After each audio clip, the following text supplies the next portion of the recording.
Welcome to Module 4 of 5 Simple Steps to Find and Define Your Niche.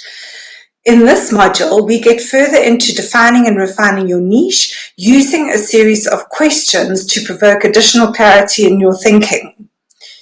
You will find all of these questions in your workbooks below the video, and I want you to encourage you to spend time on answering them and on filling in the blanks in as much detail as possible.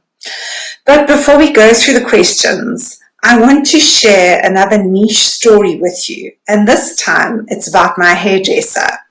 I've been going to him for more than 14 years because I think he's simply excellent.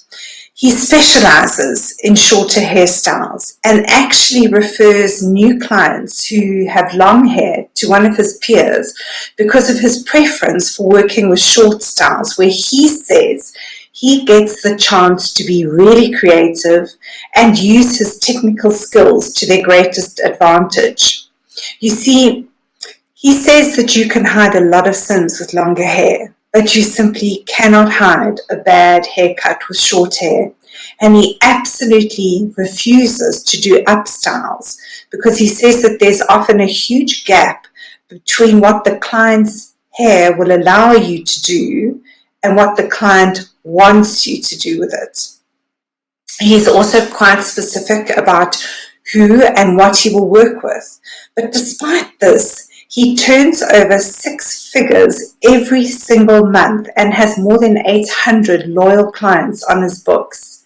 He's always hectic, with anything up to 3 clients on the go at the same time at various stages of cutting, coloring, treating, and so on.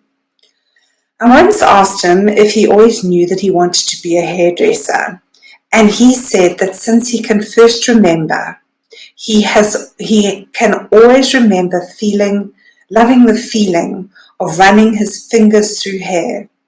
He just loved the feel of the texture of hair. He was apparently the neighborhood menace, cutting the hair of all of his friends' dolls and also experimenting with his friends' hair. And he says that his poor, long-suffering grandmother had to put up with hours of his playing with her hair. He loves the feeling and texture of hair so much that he even has this dummy. So when they're training to become hairdressers, they have this dummy with human hair on its head that he used when he was training, and he sits and styles it while watching TV. I know it sounds like he's got a bit of a hair fetish, doesn't it? But you know what? Whatever you want to call it, it certainly makes for a great hairdresser with a passion for what he does, and he's making a fantastic living out of his passion. But for those of us for whom our life's mission wasn't so clear from an early age, let's get started with today's module. I'm going to shoot through a series of questions and statements that you'll need to complete in your workbooks. Pay attention to the very first thing that comes to your mind. Feel free to pause this video and write down your answer before moving on to the next one.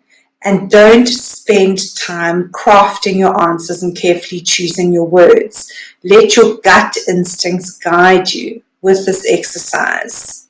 So let's get going with the first question. The people I would most like to work with, who are my ideal clients, are people who are struggling with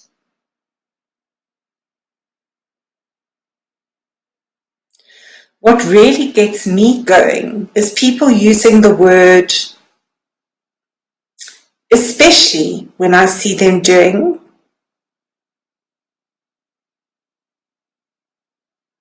If I was to define my tribe of ideal clients, they would.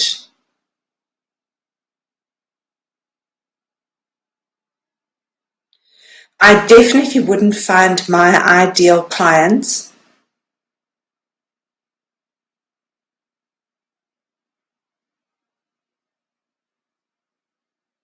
what makes me feel purposeful and effective is when my clients and happens.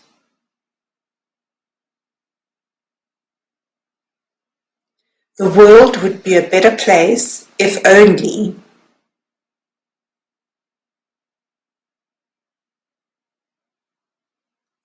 My biggest success criteria are, and,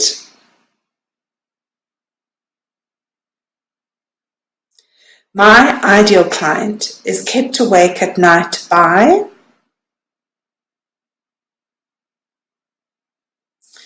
if there's one thing, area, or topic that I feel really confident about, it's,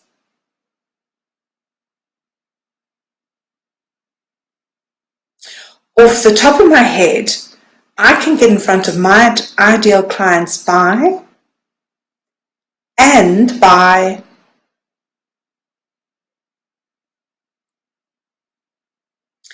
people like my ideal clients need more, and,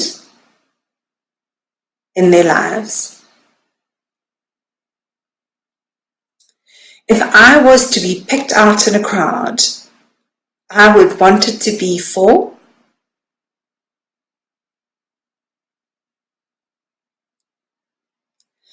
the biggest thing standing in the way of my own success is,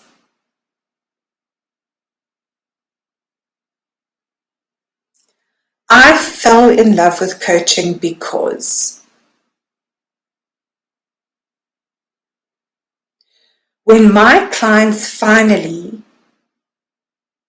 I feel like I've done a great job.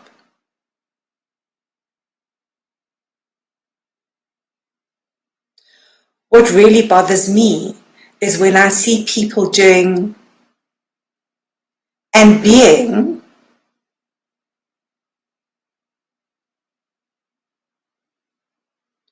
if I could just sit down in front of my ideal client, I would tell them,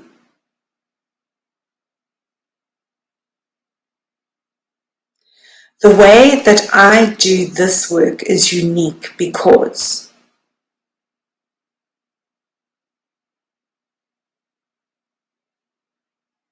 if I was to change just one thing about the way that I do my work, it would be,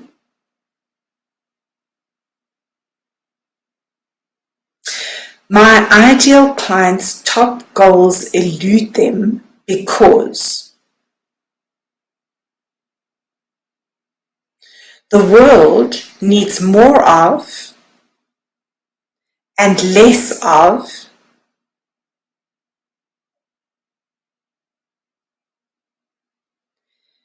if I could wave a magic wand, I would wish for,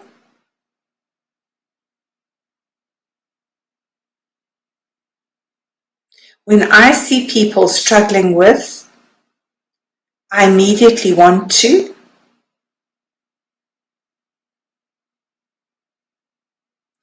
if people just stopped, they would.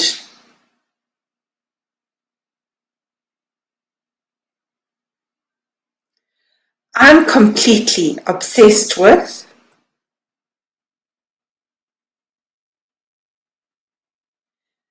the reason why I jump out of bed every morning is,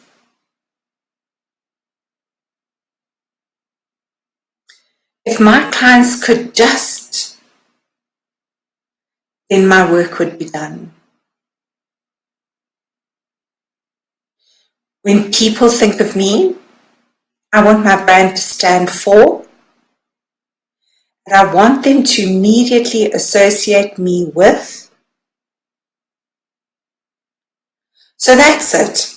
I know there have been a lot of questions. I do want you to try and answer every single one of them, especially trying to capture the first thing that comes into your mind, as that is probably the closest to the truth, even if you don't think it's helpful or constructive right now.